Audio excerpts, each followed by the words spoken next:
आज Doubtnut app download करें। Doubtnut पर अपने सभी गणित, रसायन विज्ञान, भौतिक विज्ञान और जीव विज्ञान के डाउट्स का करो सफाया। बस प्रश्न की फोटो खींचो, एक ही प्रश्न को क्रॉप करो और तुरंत वीडियो सोल्यूशन पाओ। अभी डाउनलोड करें। हेलो दोस्तों, आइए देखते हैं एक प्रश्न। पति की आयु 40 वर्ष है के 65 वर्ष तक जीवित रहने के लिए प्रतिकूल संयोगानुपात 7:5 है तथा उसकी पत्नी की आयु 36 वर्ष है के 61 वर्ष तक जीवित रहने के प्रतिकूल संयोगानुपात 5:3 है, तो दोनों में से कम एक के इस समय से 25 वर्ष तक जीवित रहने की प्रायिकता ज्ञात कीजिए। तो देखिए अब यहाँ पर इसको कैसे हल करेंगे, क्योंकि हमें यहाँ पर प्रतिकूल संयोगानुपात दिया है तो हम यहाँ पर लिखेंगे पति के, है ना, पति की आज आयु कितनी है 40 वर्ष है और 65 वर्ष तक जीवित रहने के लिए, इसका मतलब पति के 25 वर्ष तक जीवित रहने के लिए अनुकूल परिणाम, जीवित रहने के अनुकूल परिणाम बताइए कितने होंगे। क्योंकि हमें प्रतिकूल संयोगानुपात दिया गया है, इसका मतलब क्या होगा, यहाँ पर ये होंगे हमारे प्रतिकूल परिणाम और ये होंगे हमारे अनुकूल परिणाम। तो अनुकूल परिणाम कितने होंगे 5 हैं, तो 5 आ गया।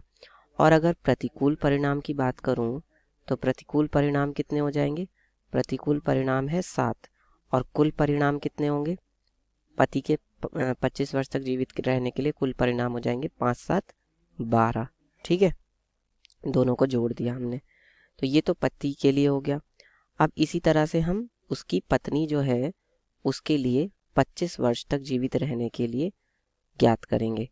देखिए पत्नी जो है आज कितने वर्ष की है, 36 वर्ष की है और 61 वर्ष तक यानी अगले 25 वर्षों तक जीवित रहने के लिए उसका प्रतिकूल संयोगानुपात क्या है 5:3 है। तो हम यहाँ पर लिखेंगे पत्नी के 25 वर्ष तक जीवित रहने के लिए अनुकूल परिणाम।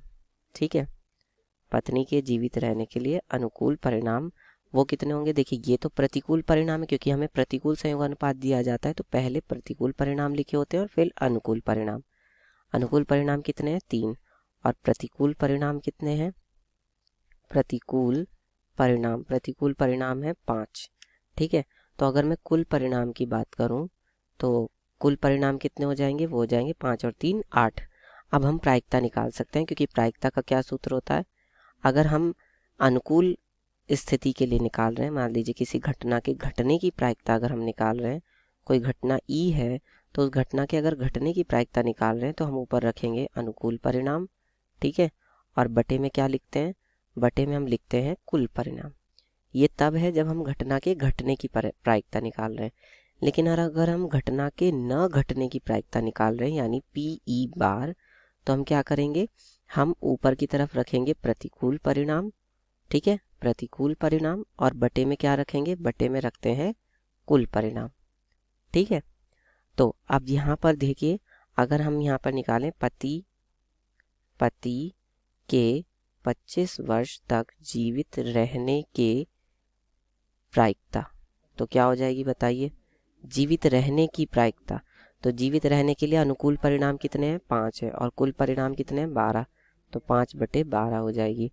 ठीक है, अब पति के 25 वर्ष तक जीवित न रहने के लिए, है ना, पति के 25 वर्ष तक जीवित न रहने की प्रायिकता, तो वो कितनी हो जाएगी, देखिए पति के लिए 25 वर्ष तक जीवित न रहने के लिए प्रतिकूल संयोगानुपात कितने हैं 7 और कुल परिणाम तो 12 है, तो 7/12 हो गई प्रायिकता। इसी तरह से हम पत्नी के लिए भी निकाल लेते हैं, तो पत्नी के 25 वर्ष तक जीवित रहने के लिए प्रायिकता वो कितनी हो जाएगी, वो हो जाएगी, अब अनुकूल परिणाम है 3 और कुल परिणाम है 8। इसी तरह से पत्नी की 25 वर्ष तक जीवित न रहने के लिए प्रायिकता वो कितनी हो जाएगी, वो हो जाएगी, क्योंकि प्रतिकूल परिणाम है 5 तो 5/8 हो जाएगी। अब इन्होंने हमसे प्रश्न में कहा है कि दोनों में से कम एक के इस समय से 25 वर्ष तक जीवित रहने की प्रायिकता। दोनों में से कम का मतलब ये है कि मान लीजिए ये पत्नी है और ये पति है, ये ठीक है, ये हमारा पति है और ये हमारा क्या है पत्नी है, तो या तो क्या हो कि दोनों के दोनों जीवित रहें, तो कम से कम एक जीवित रहेंगे, या फिर क्या हो कि पत्नी जीवित रहे और पति जीवित ना रहे, या पति जीवित रहे ना रहे और पत्नी जीवित रहे। ठीक है, इसी तरह से अब एक स्थिति ये भी होगी कि दोनों के दोनों जीवित ना रहे। तो हमें जो दोनों जीवित ना रहे, हमें वो वाली स्थिति नहीं लेनी है। हमें कौन कौन सी स्थिति लेनी है? या तो दोनों जीवित रहे, या तो पति जीवित रहे, या फिर पत्नी जीवित रहे। तो क्या होगा, इन स्थितियों में दोनों में से कम एक जीवित रहेगा। तो दोनों में से कम से कम दोनों में से कम एक के जीवित रहने की प्रायिकता, जीवित रहने की प्रायिकता। तो ये क्या हो जाएगी? या तो दोनों जीवित रहें, या तो दोनों जीवित रहें। समझ में आ रही है बात?